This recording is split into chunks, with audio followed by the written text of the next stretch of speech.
тааруулан сонсож байгаа хэрхэм танд өдрийн мэндийг хүргэе. Улаанбаатар хотод 14 цаг 13 минут болсон байна. Радиогийн 2 дугаар студиэс хөтлөгч мөгийн хөтлөгч цэцэг найруулагч Гамболтын ангаранаар нөгөө тал нэвтрүүлгийг хүргэх гэж байна. Өдрийн мөгийнхаа. За өдрийн мэнд. Баярлалаа. За нэвтрүүлгийн хамтран ажиллагчаар хайртай хүмүүсийнхээ төлөө эрүүл байгаарай гэсэн уриатаагаар интернет имлэг хамтран ажиллана. За мөн арьс захнах асуудлыг найдвартай шийднэ гэсэн уриатаагаар Финстил хамтран ажиллана. За өнөөдөр бол Баасан гараг. За нөгөө тал нэвтрүүлэг алдартай бизнесмэнүүдийн намтрыг ярьж байгаа. За алдартай бизнесмэнүүд хамгийн баян хүмүүсийн тухай ярьж байна. За бид нар өвөр Монголын баян хүмүүсийн тухай ярьсан. За урд байгаа одоо элэг нэгтнүүд гэсэн үг.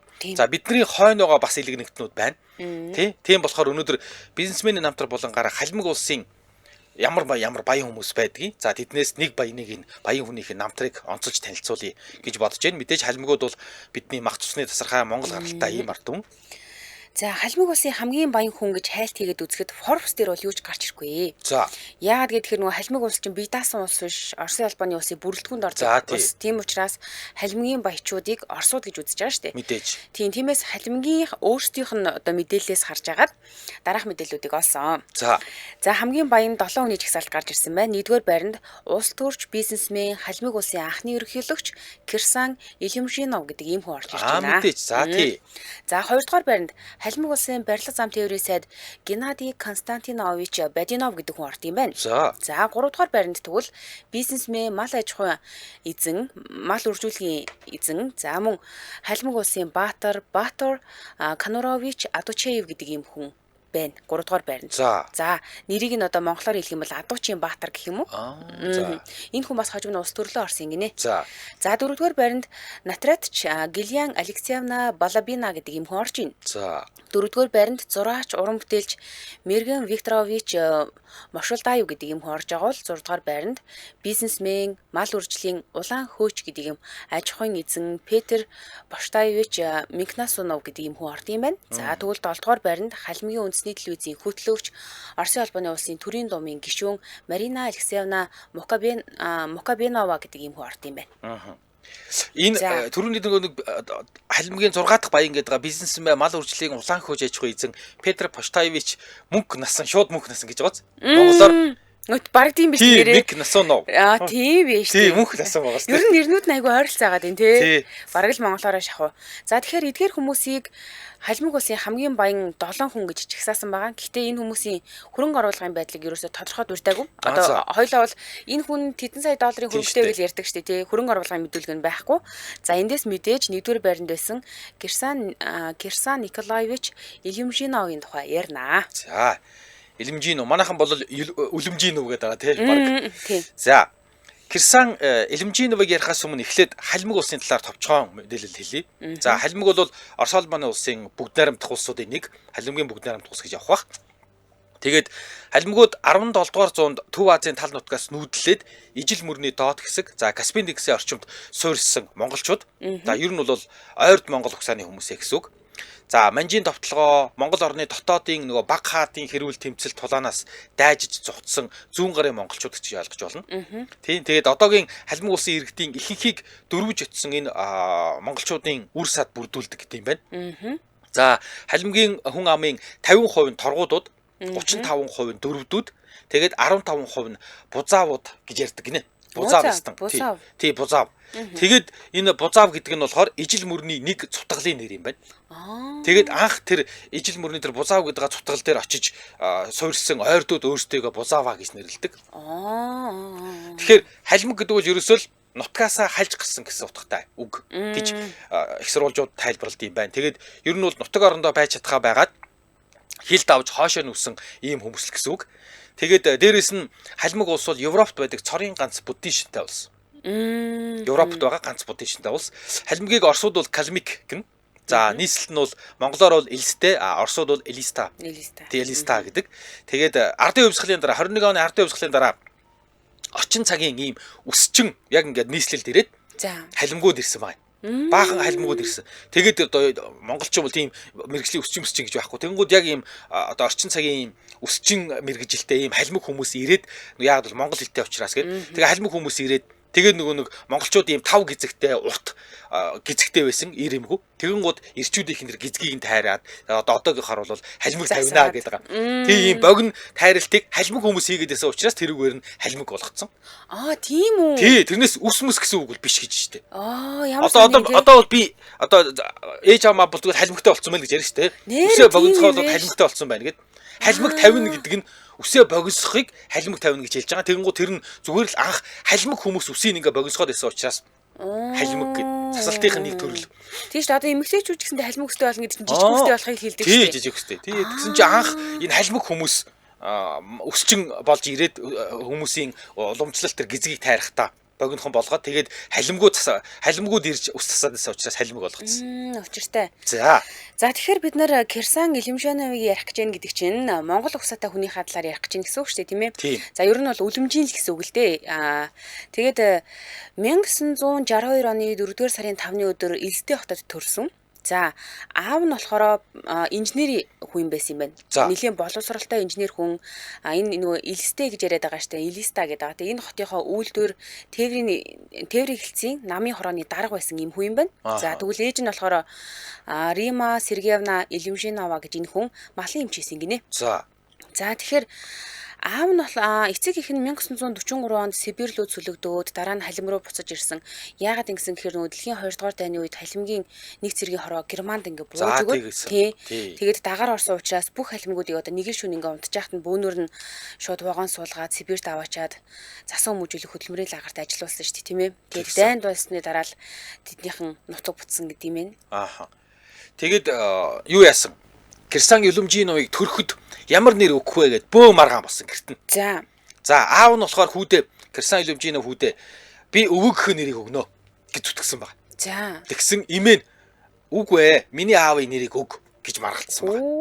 Тэгэд аавынх нь өвөө буюу Кирсан Илимжинов гэж хүн 1917 оны Большевик хувьсгалд оролцсон цэргийн дарга ийм хүн байж. 18 оны иргэний дайны үед улаан харамд алба хаажгаад тэгэд юу байсан юм бэ? Маш олон ийм цагаантнуудыг ингээд олзлоод олзолж ирэнгуут тушаал өгөөд тэр Кирсан Илимжинов гэдэг хүнд чи наад хүмүүсээ цаазал гэсэн юм байна. Буудаж хороо. Тэгэнгүүт нөгөө Кирсан Илимжинов гэж хүн чинь бурхан минь одоо ийм олон зэвсэггүй өөдөөс буудалцаад байгаа бол хамаалал дайм болж байгаа да. Ямар ч зэвсэггүй ийм олон хүний амийг би хөнөөж чадахгүй гэд тэгээд тушаал биелүүлээгүйгээд дээрэс нь тэх учраас гэд тэгээд өөрийгөө оролцсон. Тий ийм одоо юу гэдэг шүтлэгтэй ийм сонин би ямар ч миний өвдөөс бууз хэвсэггүй ийм олон хүнийг би алж чадахгүй гэд өөрийгөө оролцсон. Тэгэхээр чи өнөөдрийн ярьж байгаа энэ Кирсан Илимжинов гэдэг хүний чинь элхэн цөвөөнөө илж таарах нэ тий зүгээр өөрийнх нь өвөө юм уу? Тэр өгсөн хүн нь болохоор эмээгийнх нь өвөө. Тэгэхээр аавынх нь өөрийнх нь элэн цөвөөл юм байна тий. Аавынх нь өвөө гэхэд. Тий ийм байна. Тэгээд нөгөө би юу яагаад имэн болохоор чи амиа орсон хүний нэр өгөх гэлээ гэд уурлаад өгүүлдэг. Тий тэгэнгуутаа имэн болохоор миний аавыг Бадмаа гэдэг байсан. Нутаг орондоо маш нэр хүндтэй олон төмнөрөө хүлээ зөвшөөрж хүндлүүлсэн ийм хүн байсан. Наад хүүг чи Бадмаа гэж нэрлэнэ. Тэгээ бүр ингээд маргалтаад болдгоо гинэ. Тий тэгээ бүр ингээд бүр хүүхдэн төрчөөд байдаг маргалтаад ингээд нэрээ өгч чаддгүй. Тэгж яагаад нөгөө 14 хоногийн дотор гэрчлэгээ авах хэрэгтэй болоод тэг бүр яг 14 хоног дээр нь очиж гэрчлэгээ авахдаа аав нь очиж авсан байгаа. Ягаад бол заавал хүүхдийн эцэг эхийн аль нэг нь очиж аавна гэд. Тэгээ аав нь авсан. Аав нь очиж авахдаа Кирсан гэдэг үгсэн. Яг бодчихсноор л өгсөн. Яг бодчихсноор амар зөрүүд нөхдөөд. Тэгэнгუთ тэг ингээд нөгөө юугийн нэрийг өгчөөд тэгээд ингээд ямар нэр өгдөө өнгөд Кирсан гэдэг нэр өгсөн гэд. Тэгэнгуთ имэн зөрүүдлээд 8 нас хүртэл Кирсан гэдэг аав нь Кирсан гэдэг нэр өгсөн баг чинь өөрийнхөө өгөх гэжсэн Бадмаа гэдэг нэр дууддаг гэсэн гинэ. Ангар зөрүүд 8 хүртэл нэртэй. Тий 8 хүртэл имэн бол шууд Бадмаа л гэж дууддаг гэсэн. Зөө. За хоёул хамтран ажиллагчаа танилцуулаад үргэлжлүүлнэ. Хамтран ажиллагчаар хайртай хүмүүсийнхээ төлөө эрүүл байгаарэ гэсэн гоё уриатаагаар интернет эмнэлэг хамтран ажиллаж байна. За интернет эмнэлэгт та улаан хоолой, ходоод бүдүүн гиз, уушиг хөх, голтын эрхтэн, элэг цус нойр булчирхаа, дотоод шүрлийн булчирхаа, бөөр шээсний зам, чих хамар хоолой, толгой хүзүү, яс зөөлөн эд, эмэгтэйчүүд мис засал, гимтэл цоггийн мис заслын үйлчилгээг авч болно. Тэгээд энэ нөгөө гимтэл цогог дээр нэр ингээд ярихад ингэт юм бэл. Манай ихч чинь одоо юу штэ гимтэлд ажилладаг мис засалч хүн байдаг байхгүй юу? Тэгээд нэг манай сая сансраа гээд ярьжсэн хүмүүс ингээд нөгөө ясны бэртэл гимтэл авчингуудаа за ингээд сойгоод болчих байлгүүдээ бороолчих байлгүүдээ ингээд дур мэдэж юм хийгээд идэг эсвэл ингээд ирэхгүй айгу цаг алдсан байдаг гинэ. Тэгэхээр гимтэл цогогийн тухайд бол ерөөсөө л гимтлэл бол яаралтай эмнэлэг явах хэрэгтэй. Тэр нь хамгийн зөв сонголт байдаг гэж байна. Тэгэхгүй болохоор нөгөө өөртөө ингэж эдгэж байгаа гэж хэлээд нэг бол буруу юмтайраа эргэлдэг эсвэл нөгөө ясыг ингээд зөрүүлээд эдгэждэг ч юм уу те эрсэл айгүйх гардаг гэсэн. Тэгээд юу яаж болох юм бэ? Заавал одоо юу гэдэг хэрвээ гимтчих юм бол та гимтлийн эмнэлэг гэхгүйгээр холч гэдэг юм ачаал өндөр их байдгаа гэж бодвол эднийх рүү бүр 24 цагаар ажилладаг нэг давхартны юм гимтлийн яаралтай түргэн тусламжийн тасаг байд юм байна. Ихтэй гоё юм билий. Тэгээ ер нь нэг энэ сүүлийн үед бид нартай хамтарч ажиллаж байгаа нэг хавдрын эрт илрүүлэг гэдэг энэ чиглэлээр хамтарч ажиллаад байгаа шүү дээ тийм ээ. Хавдрын болон хавдрын бус мис заслын цогц тусламжийг нэг дор үзүүлж байгаа гэд. Тэгээ ер нь сүүлийн үед яг ингээл эмнэлгээр би өөрөө явж байгаа хүмүүсийг ингээ анзаарч хахад дандаа л эмэгтэй хүмүүс үзүүлээд байна. Эрэгтэй хүмүүс ерөөсөө үзүүлэхгүй байна. Одоо жишээлбэл эрт илрүүлэг гэдэг ч юм уу те. Гэтэл ингээд эрэгтэй хүмүүсийн тухайд юу гэж ярих гэдэг юм гэхээр нэгэнд мэдсэн оройтцсан байдаг ч юм уу тий. Тэгэхээр аль болох эртхэн шиг аль нэг эмнэлэг дээр очиж шинжилгээ өгж байгаа чи. За ялангуяа интернет бол энэ хавдрын аюугаараа эмчилгээгээр айгүйх дагнасан. Тэгээ зөвхөн эмчилгээ гэхээсээ илүү тэр нөгөө хүнийхээ сэтгэл зүйн байр байдал арга гэрийнхэнд нь бас ингээд айгүйх зөвлөгөө мэдээлэл өгд юм байлээ. За интернет эмнэлгийн утасны дугаар 77 техник 11 11 гэдэг утас байна. 77 техник 11 11. За хаягийн хувьд болохоор хаан уул дүүргийн 19 дугаар хороо интернет эмнэлэг гэсэн юм хаягтай байгаа. Тэгээд 77 техник 11 11 гэсэн дугаараас дэлгэрэнгүй мэдээлэл авах боломжтой. Эсвэл цаг захиалж болно. Ошоо хилээд зөвлөгөө мэдээлэл авч болно. 77 техник 11 11.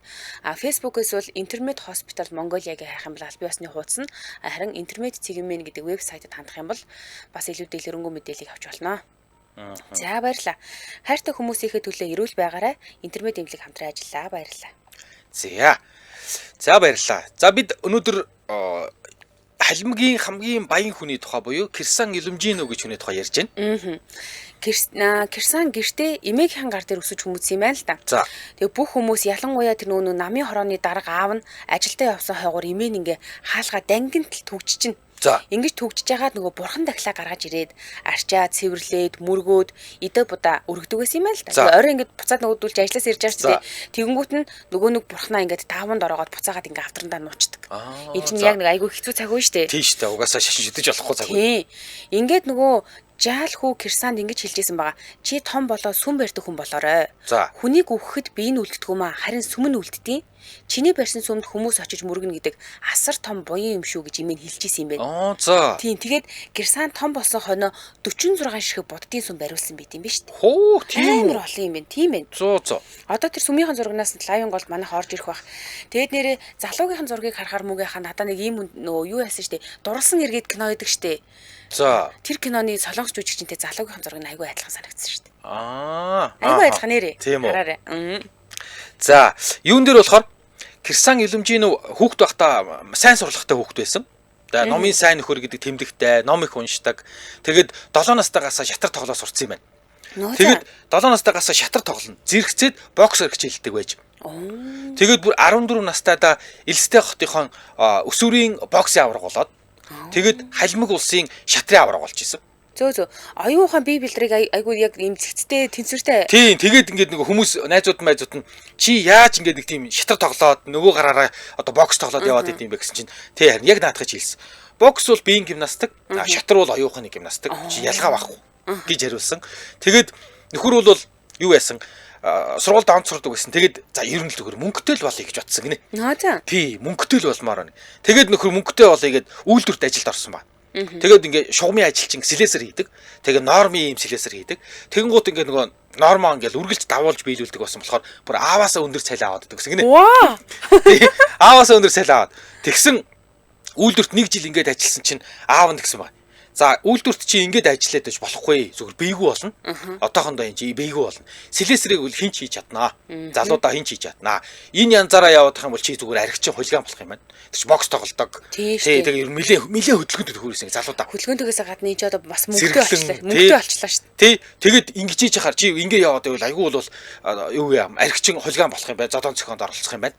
Цэрэгт яв гэд. Тэгэд ятгасаар го цэрэгт явуулсан байгаа. Тэгээ нөхөр цэрэгт очиод хойд Кавказад хуваарлагдаж албаасан. Тэгээ тэнд очихдоо дахиад нэг оны ялгаа гэх нэг дээд үеийн цэргүүдээ нилээн дэглүүлээд. Тэгээ бүр 3 найзтайгаа нийлж жагаад нөгөө хал цэргүүдийг чи өдөөсөө зодон цохоо бослого гаргаж ийсэн. Тий, ийм нөхөр юм байна.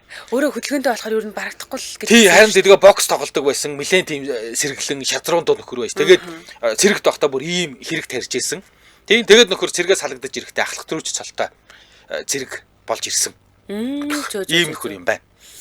Цэргээс халагдаж ирээд 20 настайдаа Москвагийн олон улсын харилцааны их сургууль сурсан. Элсэж орсон юм байна. За. Тэгэд энэ болохоор яг тухайн цаг үедээ зөвлөлтийн хамгийн нэр хүндтэй сургууль байсан гэж байна. Мэдээж. Тийм. Тэгээд дээд сургуульд ороод нэг харин овоо ингээ гайгүй төлөвшөөд ингээ жоохон буур суугаа те хичээнгүүлэн хичээлдээ ингээ суралцаад сургуулийн намын хороонд ажиллаж эхэлсэн юм байна л да. Тэгээ ахлах курстэй төрсөн өдрөө тэмдэглэжээ. Тэмдэглэхдээ ингээ сургуулийн дотор байранд арх ууж байгаа байхгүй энэ. За. Энэ хэд гинэ тэр хэд. Тухайн үед ангийнх нь 2 оюутан гэсэн чи түүнийг матцсан байгаа байхгүй юу? За бүр матахтаа юу гэж матсан гэхээр Афганистан Ираны тагнуулч. За. Харт аймагт донтцсон. Калин цянад хадгалдаг гэж ингэж хэлсээр гүтгсэн байгаа манай үнийг. Хүүхцөө. Дөнгөж ингэж ахлах сургуулаач төгсөөг байгаа хүүхдүүд ч эднэр чинь. Тэгээ ингэ сургуулаасаа хөөгтчихөж байгаа байхгүй. Нөгөө нэг сайхан нэр хүндтэй сургууль байхгүй. Арх уус нь бол яг үнэн. Гэхдээ гадаадын тагнуул хар тамхи чинь тэр нөгөө хорт бодис хадгалдаг гэтгээд биш штэ. Тийм учраас энэ чинь нөгөө нэг өөрөө багын нэг тийм хөдөлгөөнтэй толгойн сэрэг хүн учраас мэдээж өөрийнхөө нэр төрөс ингээ зүгээр халтуулаад байж чадахгүй нэр төрөө сэргэнэл гэж үзэн штэ. Тэгэд тухайн үеийн улсыг аюулаас хамгаалах хорооны даргад буюу одоо КГБ-ийн даргад өргөдөл бичсэн байгаа байхгүй юу? За ингээд намайг ингээд гүжиртчлээ. Гүтгчлээ хэлсээр хариу ирээгүй. Дахиад загтал бичсэн. Бас л хариу байхгүй. За тэгэхээр шууд ерөөсөө Михаил Сергеевич Горбачев дөрөгдөл бичсэн баг. Бүр дийшээгээ. Тэгээ бас л хариу байдгүй. Тэгэхээр дахиад Горбачев захиа бичсэн. Бууж өгөөгүй. Тэгсэн чи эцэст нь нэг юм Горбачев КГБ-гийн дарагт даалгавар өгөөд хэргийг нь судлуулад тэгсэн чи нөгөө КГБ-гийн байцаагч нар 6 сар түүнийг мөрдөж шалгаж агаад за энэний эцэст нөгөө хэрэгт холбогдлохгүй гэдгийг тодорхой болоод буцаад сургуульдаа сурж болно гэдэг юм албан бичиг хийж өгсөн юм байна. Ингээд 7 жилийн дараа буюу 1989 онд 27 настайдаа дипломо хамгаалаад сургуулаа төгссөн байдаг. Бас шазруу байна тий. Шазруу байна. 27-д төгсөж чинь гэдэг чинь тий. Өөрийнхөө төлөө бол бас лайхтар явдаг хүн байна. Тийм. За тэгэд юу яасан байгаа юм? Энэ Кирсан Илюмжинович хүн 86 онд Михаил Горбачев ингээд өөрчлөн байгуулалт бай Перестройка гэд ингээд явсан. За ингээд ер нь харьцангуй хатуу байсан цаг үе жоохон зөөлрч эхэлсэн. За энэ буйнаар 89 онд Японы хөрөнгө оруулагч нар зөвлөлтөд ирээд хамтарсан компани байгуулахар болсон юм байна л да. Тэгэнгүүт Японы талаа хөрөнгө оруулагч нь Mitsubishi. За тэгсэн зөвлөлт холбоот улс 100% Японы хөрөнгө оруулалттай буюу Японы эзэмшилтэй компани байгуулж болохгүй манай газар нутаг дээр. Заавал хамтарсан Орос хүнтэй хамтарч байгуулаа. Манай иргэнтэй хамтарч байгуул. Ингээд Mitsubishi Оростой хамтраад Lico Raduga гэдэг ийм компани байгуулад компани ерөнхий менежер буюу захирлын сонгон шалгаруулалт зарлжээ. За ингэхдээ дээд боловсролтой англи япон хэлний мэдлэгтэй ийм хүн ажилд авнаа. Захирлаар болгоно. Тэгсэн чинь Москвагийн олон улсын харилцааны сургуульд 6 жил англи япон хэл үзсэн. Ваа. Тий, Кирсан Илюмжинович нь англи япон хэлний анги байсан юм байна. Тэгээд англи япон хэлтэй тажиугаар нь монголоор ярина. Тий, тэгээд бас хятадаар ярьцдаг. Супер ухаантай байсан юм тий. Тий, хятадаар нь бол айгуу сайн ажилтдаг. Үнэхээр лагдлахтай байж. Тийм ээ. Тий, тэгээд ийм нөхөр юу байсан байгаа. Япончуудын ярилцлаганд ороод нөгөөд нь бүх шалгалтуудыг нь даваад гараад ирсэн. За ингээд Кирсан Илюмжинов энэ компани менежер болжээ. Компани нь Москвад Audi, Volkswagen машины дилер, борлуулагч байсан. Тансаг зэрэглэлийн машинуудыг зараад хажуугаар нь Япон ресторан эзэмшдэг байж. Москвад. За ингээд 27 настай менежер сард $5,000 цалин авдаг. Тэгжээснэ удаачгүй менежер анх ингээ менежерээр ажиллаж байсан сүүлд нь шууд чи юу н захирал бол гэд захирал болгонгуудаа цалингийн 2 дахин нэмээд $10,000 болгочихжээ. Тухайн үе $10,000 ямар их мөнгө юм бэ? Тийм, тэгээд 27 настай да. Тийм штэ. Тэгэнгүүт нөхөр ерөөсөө нөгөө дээрэс нь нэмээд улирлын за ингээ нөгөө жилийн бүтэн жилийн эцсийн урамшуул гэдэг ингээ нэмж авсаар байгаад яг тэгээд Кирсан үлэмжийн тэр үед ер нь бол их тийм даруухан болцсон байсан гин ажлаас өөрөө мэдхэ болцсон. Тэгээд мөнгөөч өрөхгүй. Угаасаач нэг тийм зөвлөлтөд тэр их мөнгийг үрээд байх гэхээр дэлгүүрт нь олигтой юм байхгүй. Өөрчлөн байгуулалт гэдэг ингээд ер нь гачин болцсон байсан. Тэгээд ерөөсөө л баг жил гарангийн дараа цалин аваад байгаа сайтан болцсон. Долларын сайтан. Хөө. Тий, ийм юм байна. Тэг нэг юм цаанаасаа хувь тавилан нүртэл өөрөө нэг юм тий. Төлөвсөн болчих тий. Харин. За ингээд 28 наснда сая доллартай болсон хүн чинь ухаантай л хөдөлж чадах юм бол уг нь бол насаар идэх хоолтой гэсэн үг шүү дээ. Тиймээс хөрөнгө оруулалт хийж бас хажуугаар ингээд мөрөөдлөө биелүүлж эхэлсэн байгаа. За. Ажлынхаа хажуугаар хувийн компани байгуулж байна. Одоо энэ чинь нөгөө өөр хүний компанид ажилладаг байгаа шүү дээ. Хувийн компани байгуулж байна. Үхрийн арьс шир зараад, ресторан нэгээд, үл хөдлөх хөрөнгийн бизнес хөрөнгө оруулаад, за орон сууцнуудыг худалдаж аваад, тэгээ худалдаж авах хавтаа зүгээр ахгүй. Жохон муухан юм байр худалдаж авчингуудаа тэндээ засвар хийгээд эргүүлээ тэрийг үнэтэй зардаг. Ийм бизнес хийдэг болсон юм байна. За. Тэгээ түүнтэй хамт бизнес хийж эхэлсэн нөгөө нэг олон найз нь олсон орлогоосоо нөгөө үнэтэй машин аваад, орон сууц аваад, эргэлтийн хөрөнгөгүй болж яхад. Одоо эвтэхнэр хэлэх юм бол одоо дампуурж яхад гэсэн үг шүү дээ тий. Кирсанд тийм нөгөө эдийн шунал харьцангуй бага байсан юм байна. Ийм ч машин юм чи, тийм ч орон сууцанд амьдрч гэсэн юм байхгүй. Хожим нь өөрөө үүгээрээ маш их бахархдаг байснаа дурсаж ярьсан байт юм билээ. Тэгээд би ийм машин аваагүй, байр зуслангийн байр надад байхгүй, бүх мөнгөө бизнес рүүгээ хийдэг байсан гэдгээрээ айгүйх бахархдаг гинэ. За мөн энэний хажуугаар Дэлхийн шатрын холбоонд ямар нэг байдлаар орох хүсэлтэй байлаа. Өөр юм чинь 7 настайгаас шатар тоглосон шүү дээ. Тэгээд хангалттай мөнгө олсон гэж үзсэн үедээ Кирсан Далай ламыг уулзахыг хүссэн юм байна л да. Энд чинь бас шүтлэгтэй. Имэнд багаасаа нөгөө нэг ингээ бурхан татлаа ингээ гэдэг үсэн учраас айгүй шүтлэгтэй болоод өссөн. Тэгээд Далай ламтай уулзаад бизнесийн ертөнцөөс улс төрлөө шилжих хүсэлтэй байгаагаа хэлсэн юм байна. За би ингээд улс төрч болвол яах вэ гэдээ асуусан байл та. Болох уу гэдгсэн чинь Далай лам болноо улс төрч болж болно гэжсэн байгаа байхгүй. За тэгсэн Москвагийн нэг олон улсын харилцааны сургуульд оюутан байхдаа нэг ангид сурж исэн нэг бүсгүй ангийнхан найз нь Болгарт байдаг нэг алдартай зүнч Вангагийн хамаатан байсан юм байна. Тэгээд нөгөө Ванга тэр одоо хиний Кирсан Илүмжиновийн нэг ангийнх нь охин тэр Вангагийн хамаатан. Тэгсэн чинь тэр охинд Ванга имээ ингэж хэлж ирсэн гинэ. Чи надад Оросоос залуухан ерөнхийлөгч авчирч уулзуулах юм байна да гэж зөгнжсэн гинэ. Маш олон жилийн өмнө. За. Тэгээ нөгөө хүн чинь тэрийг ингээд мартц бүр олон жилийн өмнө болохоор. Тэгээд дараа нэг өдөр ингээд нөгөө хамт сургуулаа төгссөн байсан учраас найзууд уулзж хагаад чи манай ихчтэй уулзах уу? Манай ихчгээд байгаа нь Ванга юм штэ. Тэр үед Ванга юм эд модонд орж исэн. Алдарт тэгсэн. Тэгэхээр нэг Кирсан Илүмжинов зөвшөөрөөд тгийгээ. Тэгээд шууд Болгар руу ниссэн байгаа хоёлаа.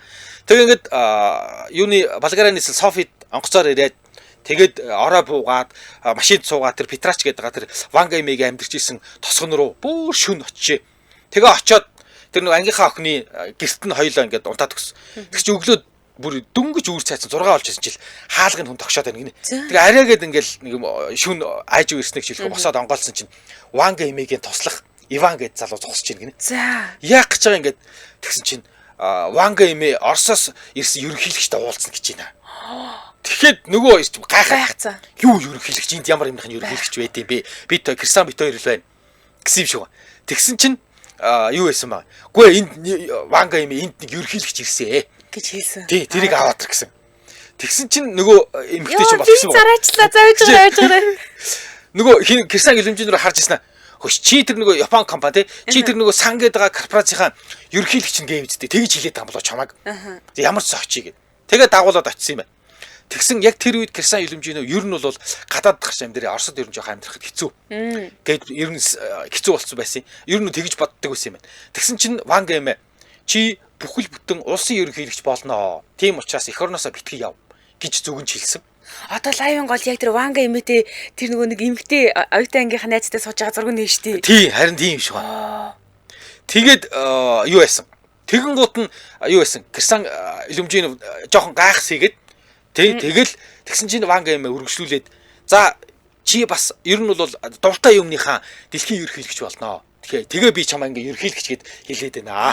Шатрын ерөнхийлөгч. Чи бүхэл бүтэн улсын ерөнхийлөгч болно. Дээрээс нь чи нэг дуртай нэг юмныхаа хамгийн том дарга ерөнхийлөгч нь болох юм байна гэсэн. Тэгэнгუут нь Кирсан Илүмжинов инээгээд шатруу миний дуртай юм чи шатар штэ гэсэн чинь тий чи шатрын холбооны ерөнхийлөгч болно. Вау. Тэгтээ даруухан байгаараа битээ сагсуураараа гэж хэлсэн гин. Тэн чигэд зөвгөн жилж байгаа юм. Хэдэн жилийн өмнөхийг дараахыг тэгээд энэ уулзалт Кирсан Илүмжинүүд маш гүнзгий сэтгэл төрүүлсэн. Тэгэн гутаа маш их баярлаад юу байсан? Ванга юм хоёлаа найзууд олё. Би таны Оросд байдаг элч чинь болё. Төлөөлөгч чинь Ванга юм чи болгар юм ихтэй байхгүй болгар. Тийм би Оросд байдаг төлөөлөгч чинь болё гэж Ванга юм тгий болж ийн гэсэн. Тэгээд ингээд Ванга юмтай уулзах гэж байгаа Орос хүмүүс Кирсан Илүмжинөө Москвад байдаг оффист нь очиод цаг авдаг. Дамжуулагч бараг элчин үү? Тий одоо тий Оросд төлөөлөгч гэдэг. Ингээ найзад болчихж байгаа юм шиг бараг. Тий ингээд нөхөр чинь Далай ламтай аж уулздаг, хинтээ Ванга юмтай аж уулздаг нэг юм. Зөө. За тэгсэн дэлхийн буддистуудын тэргүүн Далай ламаас нөгөө улс төрж болох зөвшөөрлө авсан шүү дээ тийм ээ. Тэгээ дээрээс нь Ванга юмээс одоо ингээд бүр ерөнхийлөгч болно гэдгийг мэдсэн хүн чинь улс төрдөө орж эхэлж байгаа юм л да. За. Эхлээд Халимгийн Манич гэдэг юм хязгаар тойргоос диктатор сонгогдоод тэгээд жилийн дараа дээд зөвлөлийн гишүүн болжээ. Эцтэй шууд ерөнхийлөгч болчихгүй шүү дээ.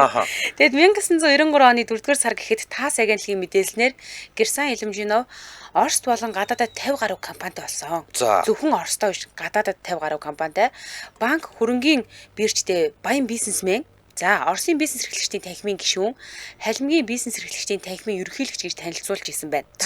ТАСС агентлаг түүнийг 93 онд. За бүгд найрамд Халимыг улсын ерөнхийлөгчийн сонгуульд нэр дэвшиж гинэ гэж бас ингэж танилцуулж ирсэн байна. За. Одоо ингэ өөрөөр хэлбэл нөгөө нэг мөрөөдлөө биелүүлэх гээд ингэж яваад штэ.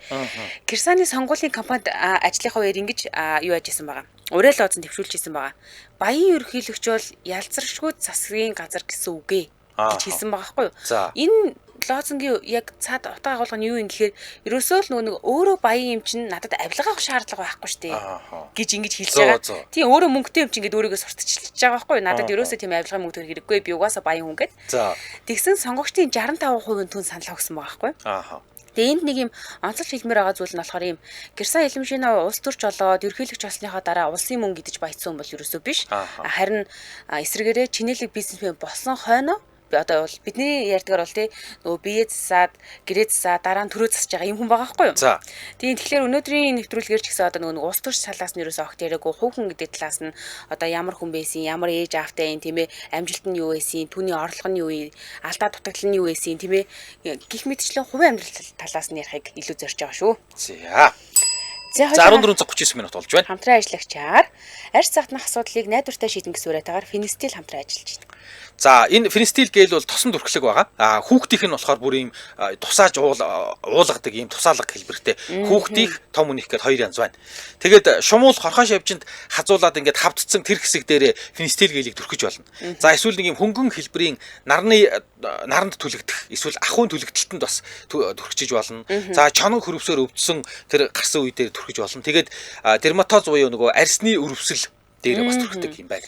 За хүүхдэд хэрэгтлэгч байгаа бол диатезтэй, харшлын шалтгаан таниалгатай, харшлын шалтгаан хамрын битүүрэлтэй буюу нөгөө риниттэй, хоол хүнсний харшил сэтэрсэн үед нь эсвэл нөгөө чоног хөрвс гих мэтчлэн ийм арьсны зочим хөрвслүүдийн үед хэрэглэх юм байна л да. Тэг хүүхдэд болохоор тэр нөгөө нэг тусал буюу тусаалга хэлбэрээр байгаа. Тэгээд дөнгөж төрс нэг хоногтой няраагаас эхлээд хэрэглэж болно гэж байгаа байхгүй. Тэгэхээр яг энэ давуу талаар бол ерөөсөө дөнгөж төрсөн няраа хэрэглэж болдог цорын ганц бүтээгдэхүүн гэж явд юм байна Финстилж. Ер нь бол арьс өрөвснө гэдэг бол бие махбодын дархлааны уралтай холбоотой байдаг. Тийм тэр чоног хөрвс мөрөсийн дархлаа унаал сэтрээ гараад ирд юм билээ шүү дээ. Харин тийм байна. За тэгэхээр Финстил дотроо хоёр төрөлтэй түрүүний хэлсэн тусаалга гэж хэл байгаа бол нөгөө гел хэлбэрээр байгаа. Энэ 30 грамтай байд юм байна. Арьсан дээр шууд түрхээ тэргэлж байна. Одоо бид нар зуны улирал олж байгаа юм чи ер нь сүнхэндээ ийш тийшээ явахдаа нэг Финстил хийчихвэл зүгээр. Одоо би бол Финстилийг салахгүй юм байна л та. Тий, шумууланд хазуулсан тий. Ялаа шумууланд хазуулсан газар түрхчүүл. За томчууд бол ингээд за ингээд мэдээ тэрийг ингээ хумслаад болоод идэг хүүхдүүд ялаанд хазуулах чи айгу хэцүү шүү дээ ялаа шумууланд хазуулах чи.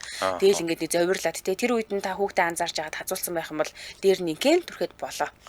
За бүх эмийн сангуудаар байгаа. За баярлалаа манай нэвтрүүлэгтээ арьс захнах асуудлыг найдвартай шийднэ гэсэн үрэйтаагаар Финстил хамтран ажиллалаа. За Кирсан Илүмжинүүд ярьж байна. За Халимгийн хамгийн баян хүн. За Кирсан Илүмжинөө ерөнхийлөгч болсныхоо дараа өөрийн хөрөнгөөр за бас найз нөхдүүдээ буйны байгууллагын санхүүжилтээр буддын шашны 50 сүм бариулсан гэж байна. Тийм. Тэгээд өөрөө бол энийг яагаад ингээд та ингээд буддын шашны сүм бариад идэв бэ гэсэн. Би имээд өгсөн амлалт байдаг аа. Тэгээ имээ маань ингэж ярьж ирсэн. Тийм. Имээ чинь том болоод олон сүм бариараа гэсэн шүү дээ. Тий. Хүн үхдэг. Гэхдээ барьсан сүм нь үлддэг. Тий. Тэр сүмд чи очиж мөрөгнөө. Тийм учраас тэр чиний барьсан сүм бол маш том буйны газар болно шүү гэдэг байгаа. Тэгсэн ингэж халимаг улсын ерөнхийлөгчөө барь за дахиад Ромын паптай уулзчих. Далай лам Вангай мэтэй уулзсан бол зөвхөн бүхэл шашны гэдэг юм уу ийм сонин том хүмүүстэй уулзсан юм байна. Ромын паптай уулзсан ба. Тэгсэн тэр үед Ромын пап болохоор 2 дугаар Йоан Паул гэдэг хүн байсан. Тэгээд би ер нь бол шашин шүтлэгт нэлээд тийм нээлттэй ханддаг аа. Тий. Тэгээд ер нь бол бид нэр улсын хөрөнгөөр биш.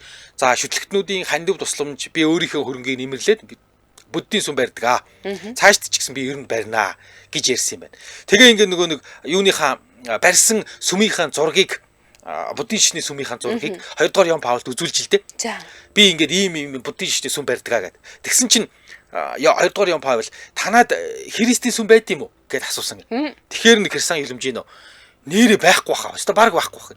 Тэгэхээр бүр тийм үү бүр ядаж ганц ч христийн сүм байхгүй юм уу танаа халимаг усад гэсэн чинь манад нөгөө католик шүтлэгтэн байдгүй бүгдээрээ буддийн шүтлэгтэй учраас католик сүм байдгүй маа гэж юу ч тоохгүй хариулчаад дараа нь энэ хариултнаас амар ичээд санаа зовчны христийн шашны тэргүүн дээр нь орчоод тэгж яриад тахтаа яа тэгээд тэгээ чи өмнөх нь би чи одоо нөгөө шашин шүтлэгт нээлттэй ханддаг гэсэн хүн чи тэгээд бүр энээсээ бантаад энэ хариултнаасаа бүр үнэхээр хитсэн гинэ ямар муухай чи юм хариулт өгч өгдөд тэгэн гута жилийн дараа Ромын паптай дахиж уулзсан баг тэгээд дахилж уулзахдаа нөгөө буддийн сүмийнхаа хажууд цоо шин католик сүм барьцсан. Тэгээд зургийг аваад нөгөө манайх ингээд нэг ч католик сүмгүй байсан. Одоо католик сүмтэй болцсон гэсэн юм аа. Тэгсэн Ромын пап тийм үү сайхан хэрэг байна. Халимагт тэгээд одоо хідэн католик шашинтан байх вэ? Байдсан бол гэж асуусан. Тэгсэн өмнө нь бол нэг ч хүн байгаагүй. Одоо ямар ч нэг хүнтэй болсон. Одоо энэ сүмийн туслах тэр Паул гэж хүн.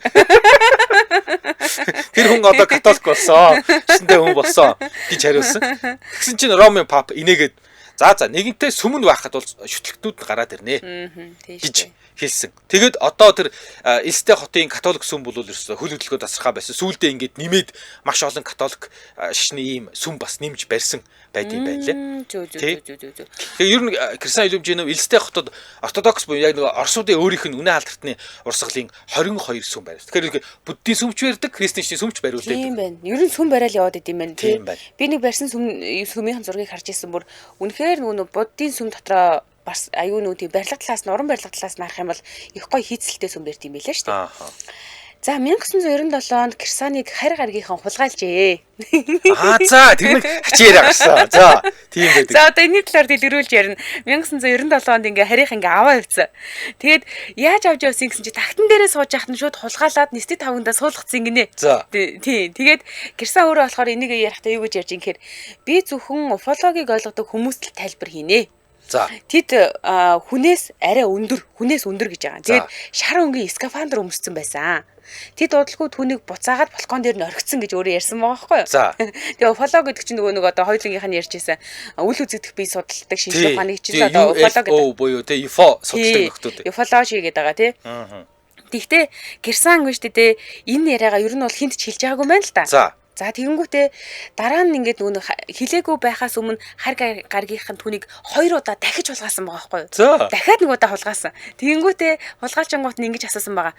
Яагаад бидний талаар хүмүүст хилээгүй юм бэ гэж харь гаргийнхан надаас асуусан. Яа. Чамайг хулгаалсан гэж чи хүмүүст яагаад хилээгүй юм бэ гэж ингэж харь гаргийнхан өөрөөр хэлбэл Кирсанаас асуугаад байна л та. За. Тэгэнгүүтээ харь гаргийнхандаа нийтдээ бүр ингэ биш бүхэл бүтэн 8 цагийн турш ярилцсан байгаа байхгүй юу? За. Тэгээ харь гаргийнхнаас яагаад та нар ил задгаа үйлдэл хийдгүү дэлхий дээр ингээд албан ёсны айлчлал хийдгүү юм бэ гэж манай хүн өөрөө харийнхнаас асуужээ. За тэгсэн чи хариуд нь юу гэсэн гэж яах вэ чи шоргоолцтой харьцдаг л үсттэй танаа соёл иргэншлийн төвшөө одоогоор бидэнтэй харьцах хэмжээнд хүрээгүй лээ гэж нөгөө харийнх нь хэлсэн гинэ.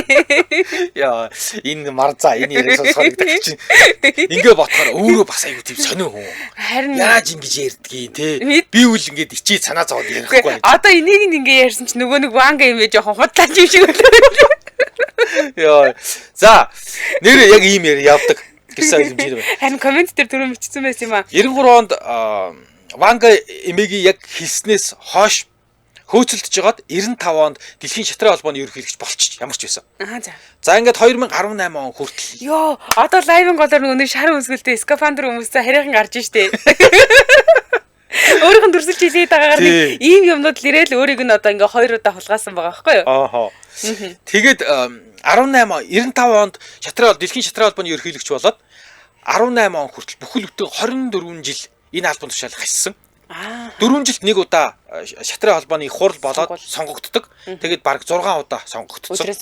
Тий. Тэгээд 93 онд Гарри Каспаров, Найжел Шорт гэдэг ингээд алдартай шатарчид Дэлхийн шатрын холбооноос гараад мэрэгжлийн шатрын холбоо гэж байгуулад тэгээд өөрсдийн энэ холбооныхоо нэрмжит Дэлхийн мэрэгжлийн шатрын холбооны Дэлхийн аврах гэдэг тэмцээн зохион байгуулсан. Тэнгуут нь FIDE буюу Дэлхийн шатрын холбоо бас өөрсдийн Дэлхийн аврахыг оруулах тэмцээн бас зохион байгуулж байсан. За ингээд ер нь хоёр холбоо нэг хэсэг зэрэгдэж явж хагаад тэгээд Кирсан Илүмжинов өөрөө яг энэ бүхнийг гардаж хөөцөлдсөөр бод 2006 онд хоёр салцсан байсан холбоогоо нэг болгож чадсан. Тий. Тэгээд ер нь бол Кирсан Илүмжинов яг энэ Дэлхийн шатрын холбооны зардал мөнгөн дээр бол өөрөөсөө маш их хөрөнгө оруулалт хийдэг гэж үздэг. Тийм ч учраас шатарчид бол Кирсан Илүмжиновт айгүй ам сайтай байдаг юм байна. Монголоо ч гэсэн нэлээд илэгтэй ингэсэн шүү дээ. Тэгээд юу яасан? 2015 онд Кирсан Илүмжиновын хөрөнгө оруулалттай банк нь Сирлүү Оросоос мөнгөн гүйлгээ чөлөөтэй хийдэг байсан ийм банк юм байна л да. Сирээс Орос руу. За. Тийм. Тэгэнгუთ Сирийн дайныг санхүүжүүллээ. Ийхүүдий гэж үзээд ингээд нөгөө нэг Кирсан Илүмжиновын хөрөнгө оруулсан банк нь одоо ийм байна гэд ингээд барууныхан юуны Кирсан Илүмжиновыг хоригт оруулсан. Тийм.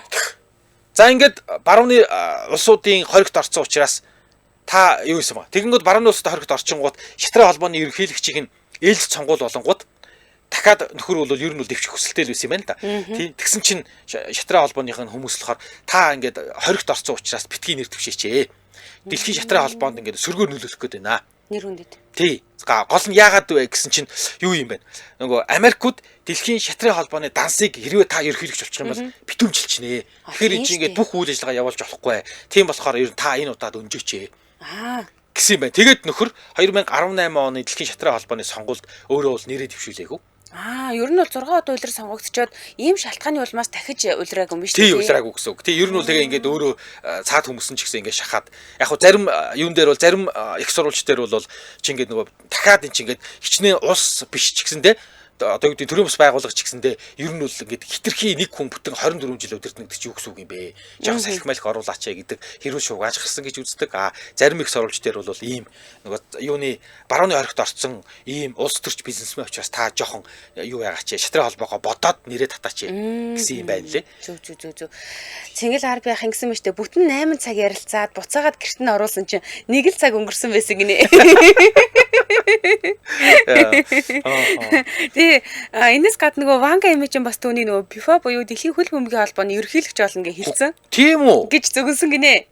За нэр харгал үлдлээ тий. Тий, одоо ер нь хараал хүлээгээл Дэлхийн хөл бөмбөгийн холбооны ерөнхийлөгч болох нь үгүй юу гэдгийг бид нэр ингээд нэг жих 50 хүлээж явах ингээ харгал үлдсэн байна да. За энэ дөрөв нэвтрүүлгийн өндөрлөх цаг болжээ.